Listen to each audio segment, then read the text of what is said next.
우리 한 번 더 주님께 큰 영광의 박수를 드리겠습니다. 할렐루야.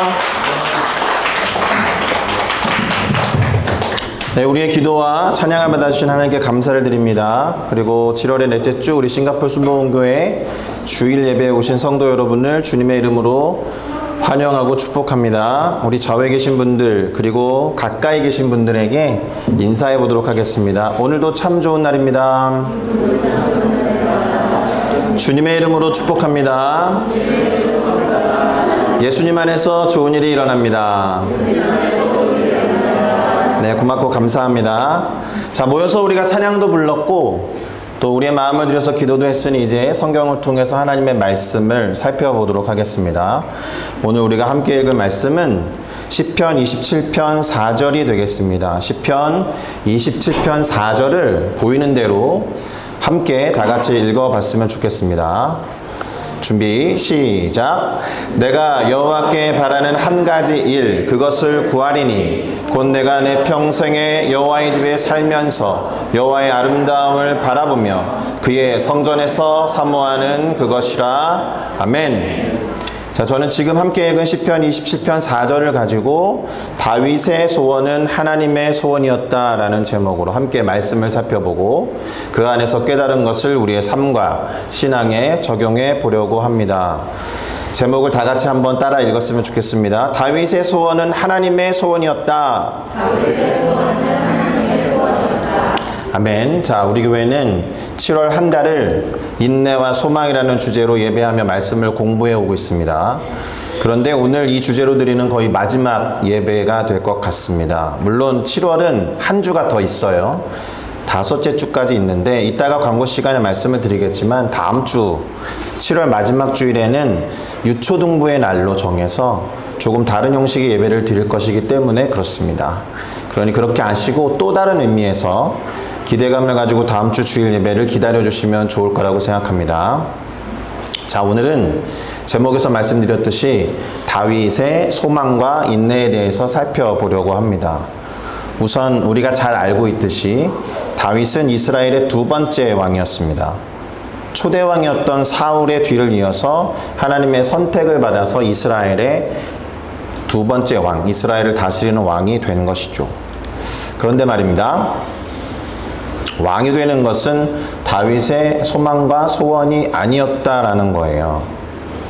우리가 잘 알듯이 하나님께서 첫 번째 왕이었던 사울을 버리시고 그리고 새로운 왕을 세우기로 작정하시고는 소년 다윗을 선택하시고 사무엘 선지자를 보내셔서 기름을 부으셨습니다. 그러니까 애초부터 소년 다윗이 왕이 될 것을 소망하고 소원해서 노력했던 다윗은 아니다라는 거예요. 그랬던 다윗에게 어떤 일들이 벌어집니까? 초대왕이었던 사울의 시기와 질투 때문에 목숨을 잃을 위기에 놓이게 돼요. 자, 이럴 때 다윗이 취한 행동이 무엇입니까? 그냥 그저 도망가는 것이 전부였다라는 거예요. 왜냐하면 사울이라는 사람이 하나님의 기름 부음을 받은 사람이었기 때문에 하나님의 기름 부음 받은 사람을 죽이거나 해할 수 없다라는 생각을 갖고 있었기 때문입니다. 그리고 실제로 다윗이 도망가는 과정 속에서 사울을 죽일 수 있는 기회가 여러 번 있었는데도 불구하고 그와 같은 원칙 그리고 하나님의 뜻 때문에 그는 그렇게 하지 않았다라는 것을 우리는 들어서 알고 있을 것입니다. 자, 그러니까 다윗은 자신의 소망도 아니고 자신이 그토록 바랬던 소원도 아니었던 그 일, 왕이 되기 전까지 그저 도망치며 참고 인내하는 모습을 보여주었다라는 거예요. 그렇다면 이때 다윗이 보여준 인내는 무엇일까요? 하나님의 뜻에 자신의 소망이나 소원도 아닌 하나님의 뜻에 순종하는 인내였다라고 할 수가 있겠습니다. 자신이 소망하고 소원하는 것을 위해서 기꺼이 참는 어떤 것이 아니라 하나님이 세워주신 뜻 때문에 참고 인내하는 순종의 인내였다라는 거예요. 자, 그런데 지금 말씀드렸던 것과는 다르게 우리가 방금 전에 읽어보았던 시편 27편 4절을 보면 다윗이 간직했던 소원, 다윗이 소망했던 한 가지 갈망이 기록되어 있음을 봅니다. 그것이 무엇인지 한 번 더 말씀을 펼쳐놓고 빨간 글씨를 중심으로 말씀을 드려보면 평생 동안 하나님의 집에 머물면서 여호와 하나님의 아름다움을 바라보고 그리고 그 성전에서 하나님과 그 아름다움을 사모하는 것, 그렇게 기록하고 있다는 거예요. 아까 우리 이대현 집사님 찬양 인도할 때도 말씀하셨지만 우리가 온라인으로 예배 드릴 때와 이렇게 현장에서 오프라인으로 예배 드릴 때 알게 모르게 이 현장에 대한 어떤 갈망과 소망이 생기는 것 이상으로 다윗은 평생 동안 하나님의 임재가 가득한 성전에 머물면서 그분의 아름다운 성품을 바라보고 계속해서 사모하기를 바랬다라는 것입니다. 간단히 말하면 하나님의 임재 안에 평생 거하는 것, 그것이 다윗의 소원이었다라는 말입니다. 왕이 되는 것 말고요. 그러니까 하나님의 뜻에 순종하는 인내보다도 하나님의 임재 안에 평생 동안 머물기를 갈망하는 그의 인내는 어쩌면 소망의 인내였다라고 말할 수가 있겠습니다. 그래서 다윗은 성전을 그토록 짓고 싶어 했어요. 왜요? 하나님이 임재하시는 곳이 성전이었으니까 그 임재 안에 평생 머물면서 그의 아름다움을 바라보고 찬양하며 사모하기를 바랐기 때문입니다. 시편 27편 4절과 같이. 자, 그런데 어떻습니까?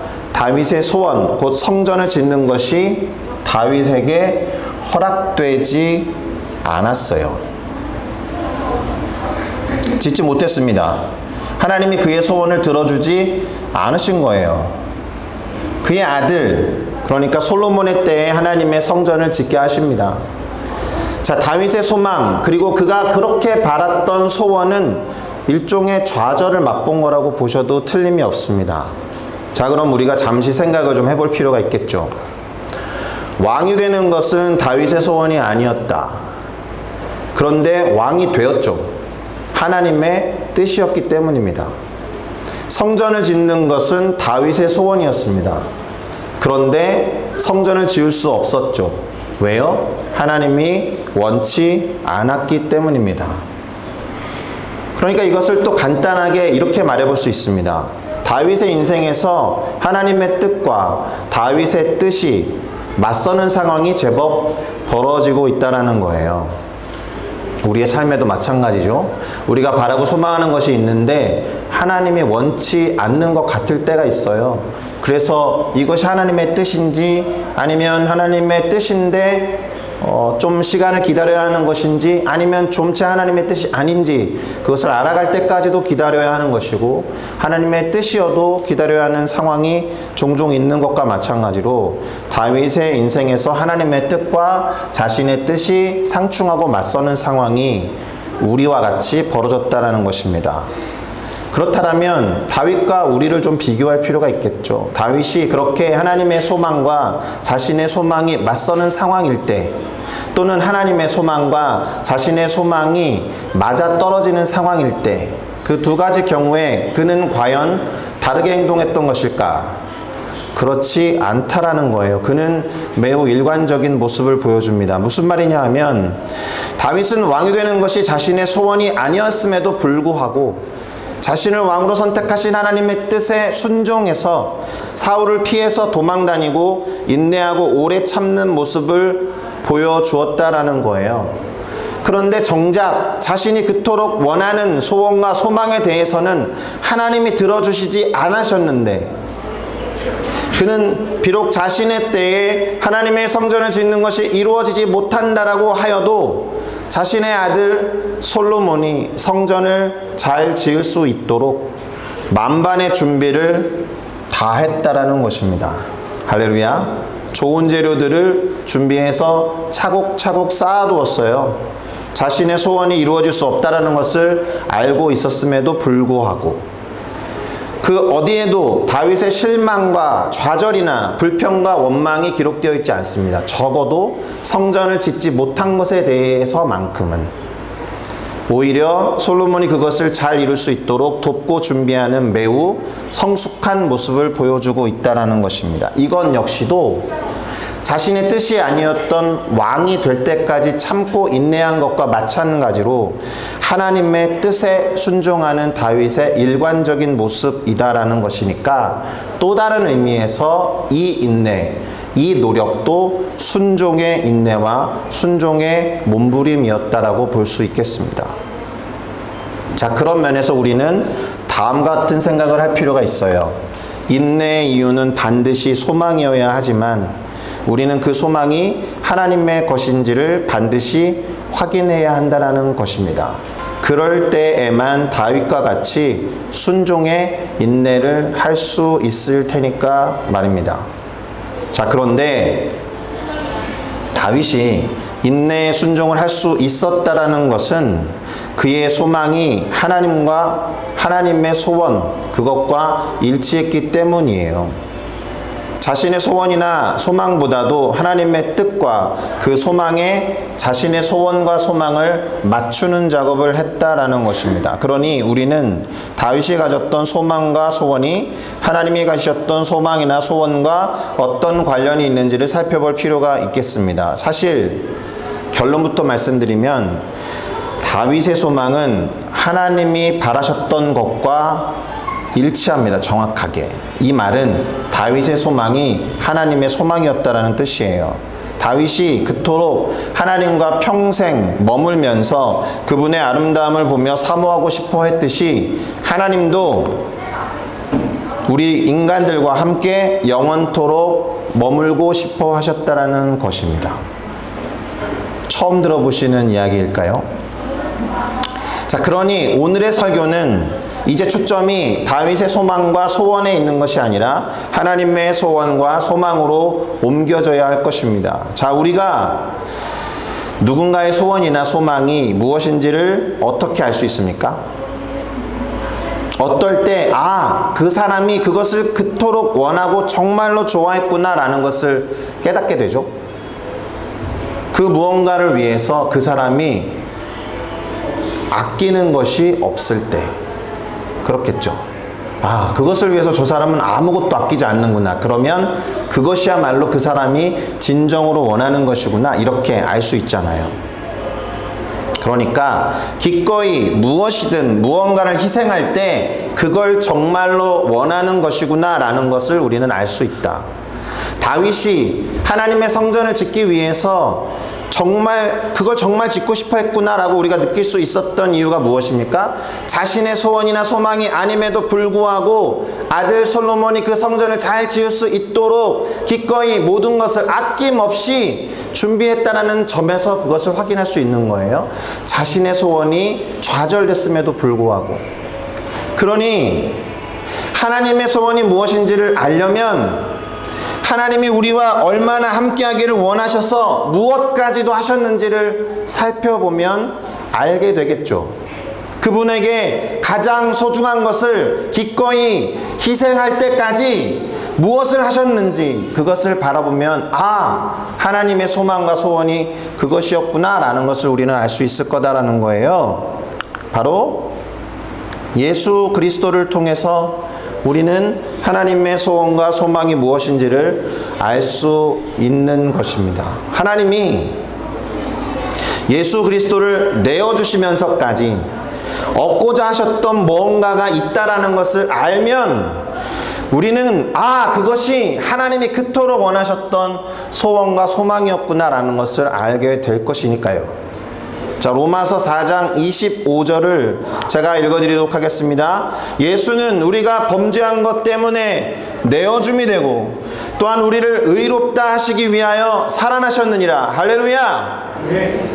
예수님은 우리가 범한 죄값에 해당하는 대가가 되신 거예요. 죄의 삭슨, 죄의 값어치는 사망이라고 했기 때문에 예수라는 존재가 죽었어야 했다는 거죠. 그리고 우리를 의롭다 하기 위한 도구와 수단이 되셨다는 거예요. 이 말은 하나님께는 우리의 죄를 해결하는 것과 우리를 의롭게 하는 것이 예수라는 독생자보다 훨씬 더 중요했다는 것입니다. 우리가 의롭게 되는 것이나 우리가 범한 죄값을 치르는 것이 예수님보다 훨씬 더 중요했다라는 거예요. 누구한테요? 하나님에게. 이 말씀만 놓고 보면 하나님의 소원은 적어도 우리를 의롭게 하는 것, 그리고 우리의 죄를 해결하는 것이라는 것을 우리 모두는 알 수 있습니다. 왜죠?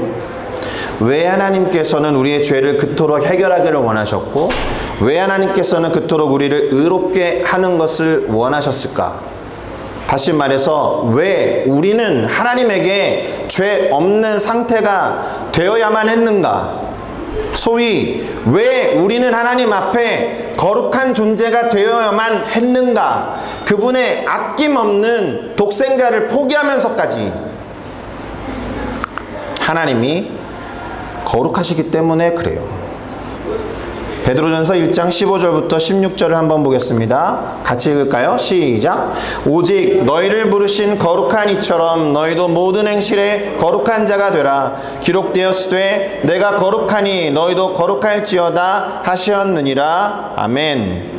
하나님이 거룩하기 때문에 우리도 거룩해야 한다. 우리가 하나님과 같이 하나님처럼 되기를 바라시는 만큼 그 정도로 우리를 사랑하신 거죠. 반대로 말해 볼게요. 내가 정말 사랑하는 사람이 있으면 그 사랑하는 사람을 닮고자 하죠. 근데 거룩하신 하나님이 너무나도 사랑하는 우리가 죄인이거든요. 우리가 안 거룩하거든요. 죄덩어리요 죽음덩어리거든요. 그래서 우리처럼 되기 위해서 어떻게 하신 겁니까? 하나님과 본체이신 예수 그리스도의 모습으로, 우리의 인간의 모습으로 이 땅에 오신 거죠. 우리를 먼저 닮아주신 거예요. 그런데 창세기에 기록된 말씀, 인간은 하나님의 모양과 형상대로 만들어졌는데 그게 어떻게 어그러졌으면 하나님이 죄인의 모습으로 예수 그리스도를 통해 이 땅에 왔어야 하는가? 그분의 소원과 소망과 열망이 도대체 무엇이길래? 하나님이 거룩하셨기 때문에 우리도 죄 없는 모습, 의로운 자의 모습이 됐어야 했기 때문에 반드시 죄를 처리했어야 되는 것입니다. 할렐루야. 우리가 당신처럼 되기를 바라시는 만큼 우리를 그토록 사랑하셨음을 로마서를 기록한 사도 바울이 이렇게 기록합니다. 우리가 아직 죄인 되었을 때에 그리스도께서 우리를 위하여 죽으심으로 하나님께서 우리에 대한 자기의 사랑을 확증하셨느니라. 아멘. 예수 그리스도보다 하나님에게 우리는 더 소중했던 것입니다. 우리가 하나님과 함께 하기를 원하셨어요. 우리의 죄를 해결하지 않으면, 다시 말해서 우리가 거룩해지지 않으면, 또 우리가 의로운 존재가 되지 않으면 거룩하신 하나님과 함께 할 수 없으니까요.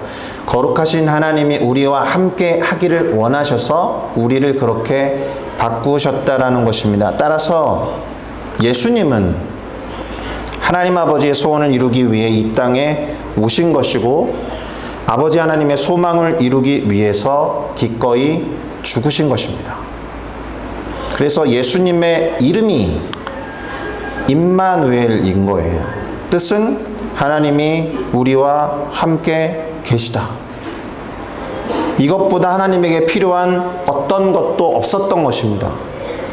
우리와 함께 하기를 원하셔서 마치 다윗이 가장 좋은 재료를 여기저기에서 구해가지고 차곡차곡 쌓아서 솔로몬을 위해서 성전에 드렸듯이 기꺼이 가장 사랑하고 아끼는 좋으신 예수님을 가장 좋은 재료와 가장 좋은 선물로 우리를 위해 내놓으셨다라는 것입니다.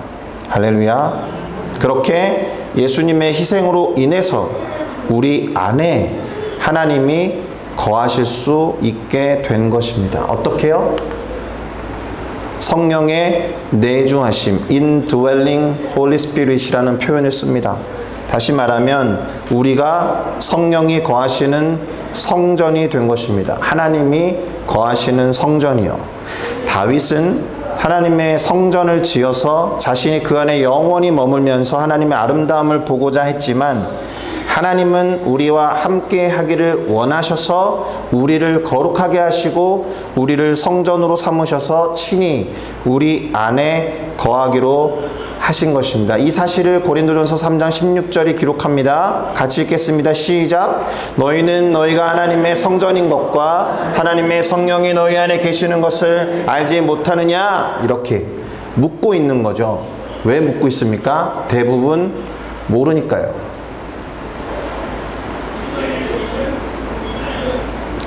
성령이 내 안에 계신지 잘 모르겠습니다. 이렇게 말씀하시는 분들이 많습니다.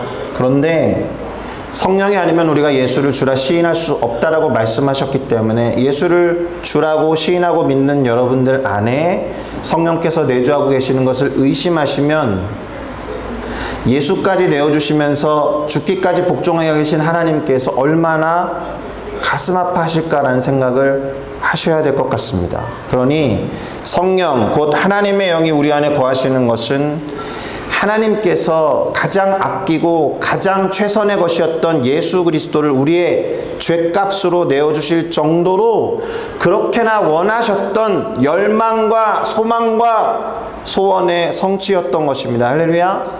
자, 그러니 우리가 어떻게 해야 할까요?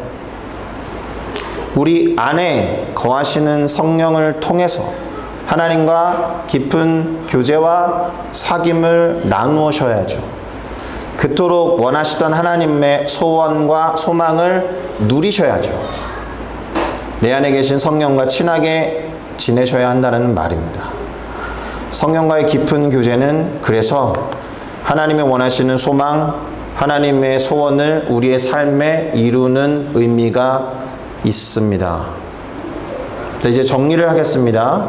우리는 오늘 읽었던 시편 27편을 통해서 다윗의 소망과 소원이 무엇인지를 한 가지 정도 발견한 것 같습니다.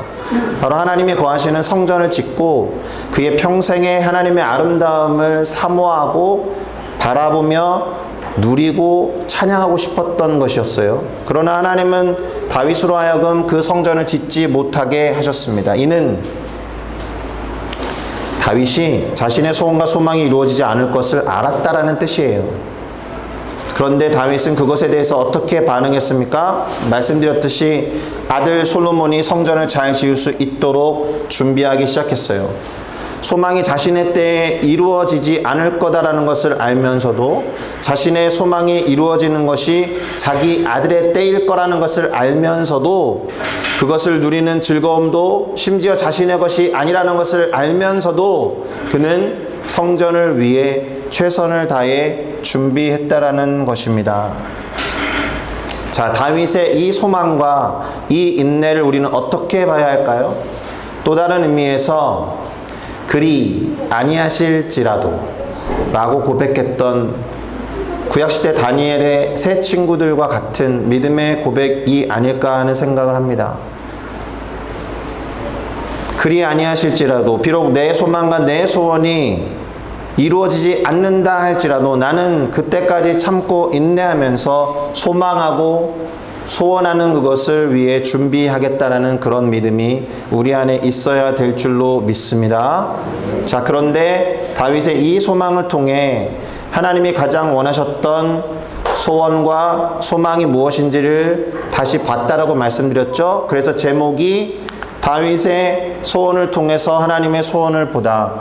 다윗의 소원은 하나님의 소원이었다라는 말씀을 드린 것입니다. 이제 하나님은 우리를 성전 삼으시고 우리 안에 좌정하시는 것을 통해서 가장 간절히 원하셨던 소원을 이루어가고 계십니다. 믿으십니까?